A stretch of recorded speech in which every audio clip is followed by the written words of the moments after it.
Amahoro y'Imana abane namwe mwebwe mwese abakunzi b'ikiganiro gusenga guhindura ibintu. Yewe ndakibashikiriza nkaba nitwa Pastor Nduwimana Joseph. Namashimwe munezero ko dusubiye kuronka ingene tuvugana canke tubonana. Reka rero ndabasabe kuri mwebwe aribwo bwa mbere muronse iyi video, ndabasabe mugire sabone kugira ngo murushirize kuronka message uko tusize ku ikiganiro, muce muronka message. Ndababwire ko dufise intahe nyinshi cyane zibitangaza n'ibimenyetso utwumiza dukomeye Imana iri ikorera abantu dusengera. Imana igakora ibitangaza, ayikora ibintu biteye ubwoba, ingwara zananiranye ku baganga, aho iri kirakora utwumiza sino bikubwira. Ariko kandi ndagusaba kuja kuri YouTube gusa wandike Pastor Nduwimana Joseph, urabona ibikurikira. Rero reka dusangira ijambo ry'Imana tugiye gusoma. Turarisoma hariya mu Bikorinto ba mbere igice cyaho ni cya 4 umurongo waho ni wa 20. Haravuga ngo kuko ubwami bw'Imana atari ubw'amajambo ariko ari ubw'ubushobozi. Imana nishimwe. Niri jambo nagomba ko tuvugana rivuga ku bushobozi buri mu bwami bw'Imana. Imana ishimwe, Imana ihabwa icyubahiro. Kuko ubwami bw'Imana atari ubw'amajambo. Hari abantu bariko badatahura neza ubwami bw'Imana, hari abantu batinjira mu bwami bw'Imana, hari abantu batiyabonesha mu bwami bw'Imana kandi bitwa ko ari abakristo. Hari abantu by'ukuri ubwami bw'Imana babufata ibisanzwe, mbere babona umenga nta nico bumaze. Novuga ku bwami bw'Imana isi yose itegekwa canke iganzwa n'ubwami bushika, novuga ko ari ubwami bubiri. Ubwami bumwe n'ubwami bw'Imana, ubugira kabiri n'ubwami bwa Shetani. Shetani araganza, arategeka, arafise ibintu bikomeye, arafise abamuyoboka, arafise abamwumvira. Hakaba n'ubundi bwami rero burongorwa n'Imana. Abakristo, abayubaha, abayisenga, abo bari mu bwami bw'Imana. Ariko narimwe usanga n'abari mu bwami bw'Imana basa n'abatambikije. Uruhande rumwe ugasanga barakorera Imana, barasenga Imana, baravuga Imana, bararirimba Imana. Ariko mu rundi ruhande kandi ugasanga basa n'abantu babangikanije. Hamwe usanga batambikanije. Kandi umurundi yavuze ngo inzira zibiri zananiye imfyisi. Ntushobora guca mu bwami bubiri. Imana idufashe cyane. Cyo gituma kenshi ushobora gusanga abantu mu rusengero bavugira Imana ahariho hose ni Yesu ashimwe, bavuga Imana ni nziza. Mbere abarundi na bana beza cyane, na papa beza cyane, na mama beza cyane, bagerageje kubaha Imana gose kugera no ku rugero bayikunda, batangura kwita amazina abana babo, imiryango yabo. Akarorero je nitwa Nduwimana. N'abandi usanga arabimana benshi babona Imana, babandi usanga ari bandu wa Mungu, bandu wa Yesu, Imana, amajambo menshi cyane. Ariko ivyo vyose naho ayo mazina abaruko nibisigura ngo by'ukuri abo bantu baba ari ab'Imana, byego nab'Imana, ariko usanga rimwe na rimwe batubaha neza Imana. Imana ibaravye idafatira ku mazina. Uravye abatari bake mu gihugu cacu cy'u Burundi, amazina menshi cyane aja ku Mana. Ariko bikurikiranye siko bubahiriza Imana, siko bayikunda by'ukuri, siko bami ivyamwa bikwiranye n'amazina yabo. Imana itugire neza cyane. Ariko rero nariko ndavuga ku bushobozi buri mu bwami.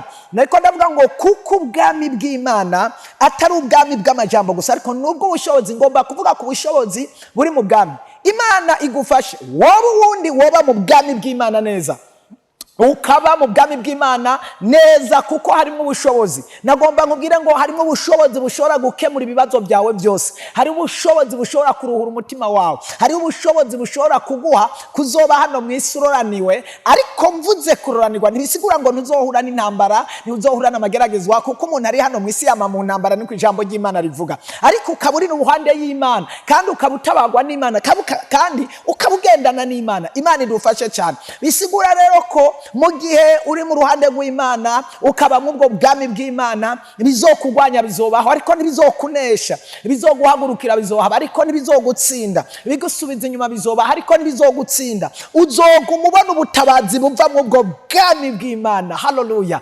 Uzoguma ubona kugira neza kw'Imana kuva mu bwo bwamurimo. Imana ishimwe, Imana ihabwa icubahiro.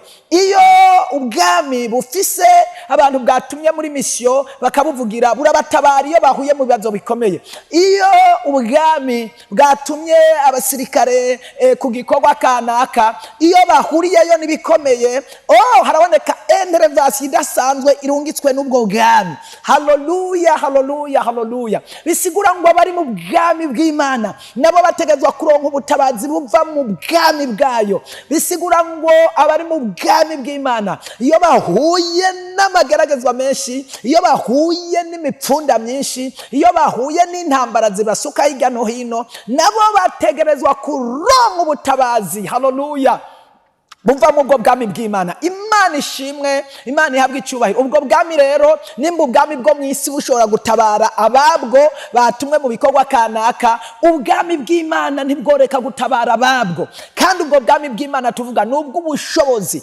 ivyaremwe byose, Imana ishimwe, vyaremwe n'ubwo bwami. Haleluya, haleluya, haleluya, haleluya. Iyo dusomye mu gitabo cy'ijambo ry'Imana arico Bibiliya yera, ugasoma igice cyaho mw'itanguriro, igitabo cy'itanguriro igice cyaho ni igice cya mbere ku murongo waho wa 3, ushobora kubona amajambo akomeye cyane yaremwe n'ubwo bwami. Hano turasoma igice cya mbere umurongo waho wa 3, Imana iravuga ati nihabeho umucyo, umucyo ubaho. Imana ishimwe, Imana ihabwa icyubahiro. Hano rero dushobora kubona ibintu byose byaremwe n'ubwo bwami, ibintu byose bikomeye tubona byasizweho n'ubwo bwami, ibiboneka n'ibitaboneka byasizweho n'ubwo bwami, abantu boroheje n'abahambaye basizweho n'ubwo bwami. Reka turabona ingene Imana yavuze ngo habeho umucyo. Uwo mwanya nyene hacabaho umucyo. Iravuga kandi ngo habeho umwijima. Hari hasanzwe hari umwijima, ariko ishiraho ngo umucyo n'umwijima. Ikira navuga kandi ngo umucyo ubeho mwijoro, bambe umucyo ubahe ku murango, umwijima ubeho mwijoro. Ico ni ikintu gikomeye cyane. Ndizera neza abitwa ko bakomeye, abitwa ko bahambaye, nta kuntu boshiraho bohindura ngo ijoro barihinduremo umucyo, umucyo bawuhinduremo umurango.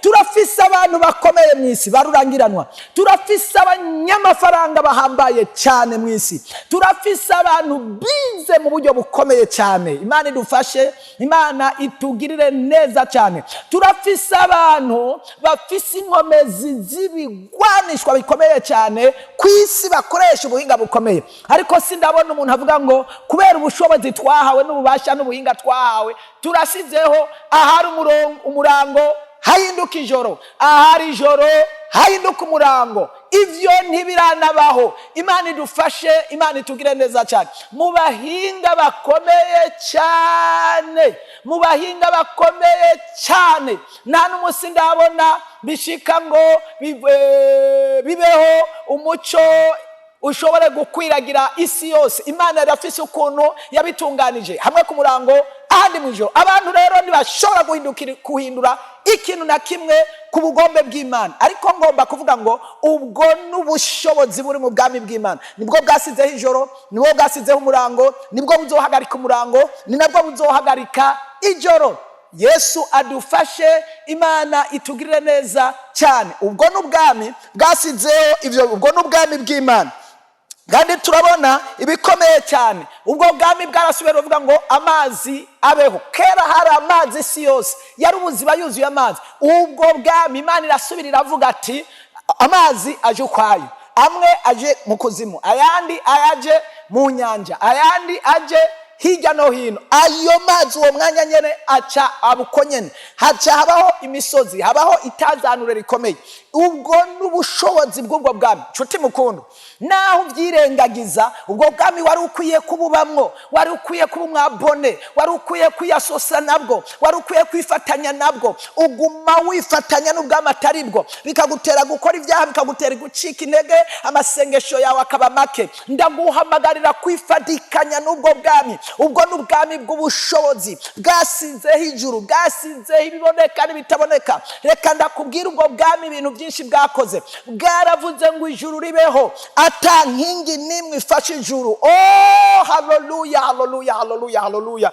ijuru rica ribaho, nta nkingi n'imwe ifashe ku ijuru. Ubwo n'ubwo bwami n'ubushobozi bw'ubwo bwami. Ni kubera ko ubwo bwami utokwifatanya nabwo, ni kubera ko ubwo bwami utokwinjira nabwo, utokwinjira muri bwo, ni kubera ko ubwo bwami utokwizera. Ijambo mfise nirivuga ngo kuko ubwami bw'Imana atari ubw'amajambo, ariko n'ubwami bw'ubushobozi. Ubushobozi bushobora kuguhindura, ubushobozi bushobora kugutabara, ubushobozi bushobora kugukiza ingwara, ubushobozi buhindura ibintu byose ku buzima bwawe, ubushobozi bwazuye Lazaro akaba muzima. Haleluya, haleluya. Ngomba nsengane nawe, ariko ndakwankuraja, injira neza mu ubwo bwami. Kora ikintu cyose cyotuma uba inshuti y'ubwo bwami. Kora ikintu cyose cyotuma ubwo bwami bukwemera, ubwo bwami bukwishimira, ubwo bwami bukunezererwa. Ngomba nsengane nawe inshuti mukundwa, ndagomba ngo wifatikanye n'ubwo bwami. Ikibuza umuntu kuba mu ubwo bwami n'ibyaha,